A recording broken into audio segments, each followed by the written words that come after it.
Merci au matin.ma de venir couvrir cet événement de Casa Vintage qui se tient à l'Automobile Club du Maroc. Alors l'Automobile Club du Maroc est une institution qui date de 1913. Le club est le plus ancien club créé au Maroc. Il va être repris en 1958, l'indépendance par la création par feu Mohamed V du Royal Automobile Club. Et le Maroc a toujours été une grande plateforme pour le sport automobile, pour l'activité culturelle automobile et, alhamdoulilah, aujourd'hui aussi comme vecteur de développement important pour notre pays. L'idée de cet espace est de créer une structure qui va permettre à tous les passionnés de l'automobile de se retrouver, à tous ceux qui opèrent dans le secteur également, d'organiser un certain nombre d'événements culturels ou liés d'une manière directe ou indirecte à l'industrie automobile et de tous ces intervenants. Alors, le club se constitue de 3 parties. Une partie entièrement réservée au musée, ce que je vais vous présenter maintenant. Une école pour l'insertion des jeunes dans les métiers de la restauration et du sport automobile.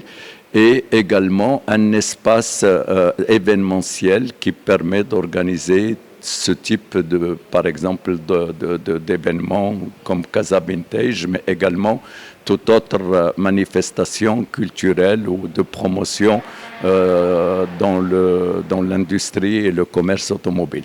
Alors là, nous sommes dans l'espace que nous avons créé spécialement pour les visites éducatives, parce qu'un de nos premiers objectifs et avec lequel on a commencé l'ouverture de ce musée, c'est de recevoir des élèves des différentes écoles et de les imprégner de l'histoire de l'automobile par une immersion dans ce monde.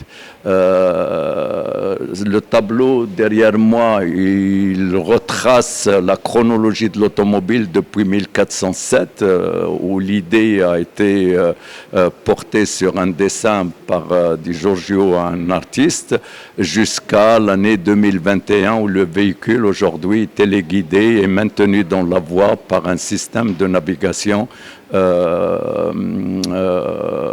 autonome. Là, on est tout au début de l'industrie automobile. En 1886, Benz va avoir le génie de regrouper sur un tricycle un moteur à explosion interne, un refroidissement à eau, une lubrification à huile, un allumage et une transmission. Et il va déposer le premier brevet qui donne acte de naissance à l'automobile, c'est la Motorwagen. La première partie du musée, nous avons une collection d'avant-guerre et là, on va passer dans l'après-guerre. Les constructeurs sont à genoux et ils vont relancer l'industrie, mais avec des nouveaux concepts, avec la démocratisation, le développement des voies routières, etc. Et ils vont relancer l'industrie en Angleterre avec Morris,